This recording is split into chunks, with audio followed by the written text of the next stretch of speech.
Hello friends, I am Dr. Abhimanyu Gupta, consultant neurologist, epilepsy, headache and stroke specialist. I am running my neuro center, that is KDH Neuro and Cardiac Center at Pathankot in Punjab, and I am also having a super specialty neuro clinic in Jammu, Okaf Market. So today I am here to tell you about epilepsy. Now what is epilepsy? Epilepsy is basically unsynchronized discharges from the brain which occur and cause abnormal body movements, frothing from the mouth, uprolling of the eyeballs, and followed by loss of consciousness. So how to diagnose epilepsy? Epilepsy is mostly a diagnosis which is clinical, but just in case if we have not seen the episode, we do certain tests to ascertain whether it is epilepsy or it was something else. So the tests which we perform are CT scan brain, MRI brain with epilepsy protocol, and EEG. So what is EEG? EEG is electroencephalography. We basically record the currents of the brain and we see any abnormal pattern of the neuronal discharge. So many people think that the epilepsy is basically something kiya karaya. So what I request is, don't go by that. It's a treatable thing. You have to take medicines for 2 to 3 years. Regular basis you take the medicine. Don't skip the meals. Take proper sleep, and yes, it can be cured. So many patients ask, what about the relapse rate? So the relapse rate is approximately 30% after completion of the medications for 2 to 3 years if you don't take proper precautions. But if you take proper precautions, the relapse rate is approximately 3% as compared to normal population, which is 2%. So it is approximately 1.5 times. So don't get carried away by the RMPs and the local doctors who keep on telling you that no, this cannot be cured, go to some Babaji, go and do Fanda and all that. No. So my dear friends, this is very much curable. Now coming to the basic thing about the anti-epileptic drugs. The epilepsy is of 3 or 4 types majorly. One is partial seizures, another is generalized tonic-clonic convulsions, third is absence seizures. The treatment differs in all the 3. You just cannot give one anti-epileptic medications for all the seizures. Now it depends on the symptomology of the seizure, how they have occurred, and the EEG pattern. According to that, we decide about the medications. About the medications, you have to give it according to the body weight and titrate it accordingly, because all the anti-epileptics have their side effects also. Side effects, we can take care of those things. Most important is its effects. The effects start coming within 72 hours, and if you take the proper medications and precautions, yes, the epilepsy can be cured and you will be out of that disease. Just don't think that it's a stigma. It's not a stigma. We are treating many patients at our center, and yes, they are doing well since last 4 or 5 years. Now, do's and don'ts in epilepsy. When a patient is having seizure, please do not put anything in mouth. Just let the seizure complete, which usually lasts for 5 to 15 seconds. Just roll the patient to one side so that he doesn't drown in his own secretions. Don't try to open the mouth. Let the seizure settle. The patient will regain consciousness. Yes, he will maybe in the post-ictal confusional state. That is, the patient may seem to be a bit confused after the seizure. That is the time you have to get him to a super specialist, neurologist or epilepsy specialist. And yes, once the medications are started, usually the seizures don't reoccur. Now, about the burden of this disease, approximately 10 million patients suffer from this disease, which are new patients diagnosed every year. So the burden is high, but patient education is low. So my main purpose of doing this talk is to tell you that please, if you see any patient of epilepsy, just guide them properly to go to a neurologist, to go to epilepsy specialist, take the proper medications, and just be out of the disease. I'm very thankful to all of you for your patience listening about epilepsy.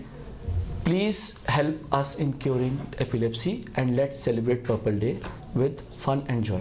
One more very important thing about the stroke is you have to know about the causes of brain. The most leading cause of stroke in India is hypertension. So if you don't control your blood pressure, you are very likely to get a brain attack, that is stroke.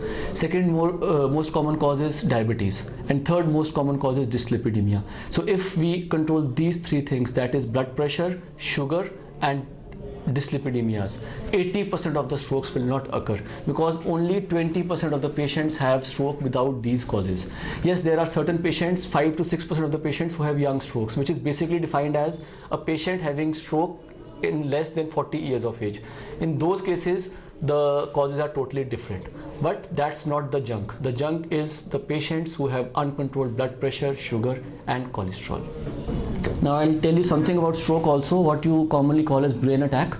So basically it is of two types. One is hemorrhagic stroke and other is ischemic stroke. In ischemic stroke, you usually get a clot inside the brain. The person gets weakness of one side of the body. He may have loss of consciousness. He may have TIA, that is transient ischemic attack. And the second type is hemorrhagic stroke. That is the bursting of the brain vessels. Both the strokes are equally difficult to manage, but yet, yes, they can be managed if the patient reaches to us within time.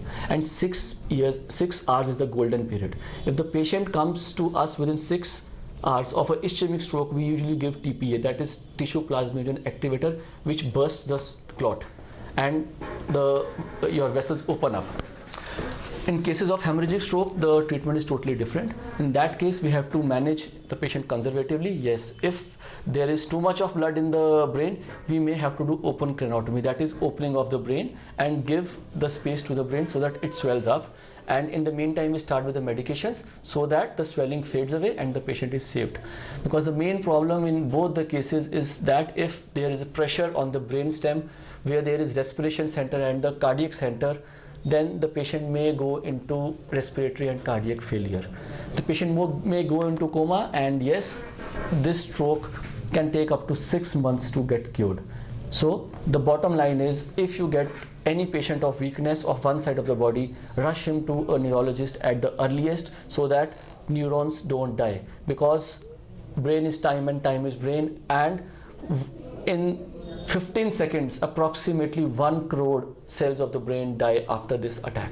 So if you want to save the patient, you have to do everything in urgency. Don't take it lightly. That's my advice to all of you.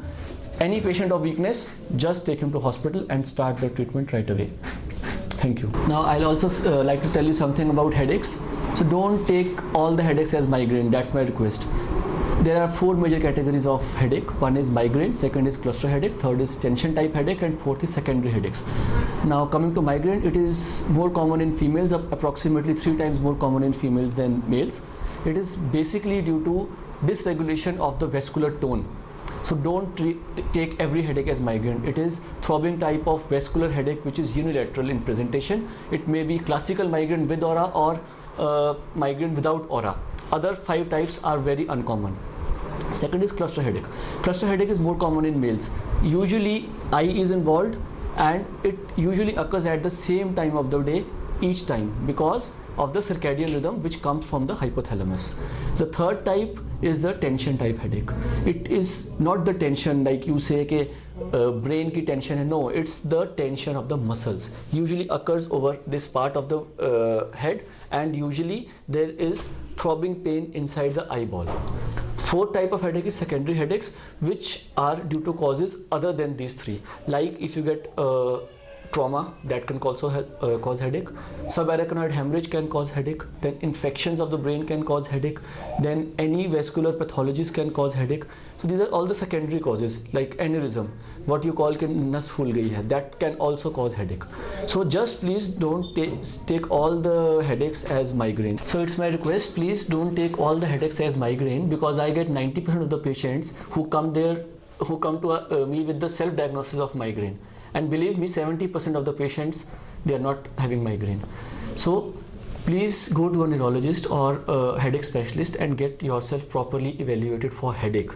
Headache is not always benign. And in all our conferences, there is one question: is migraine really benign? So my answer is no, it's not benign. Migraine can, in extreme cases, can lead to stroke also, which I just told you. So please take care of your brain, because brain is everything. Thanks a lot.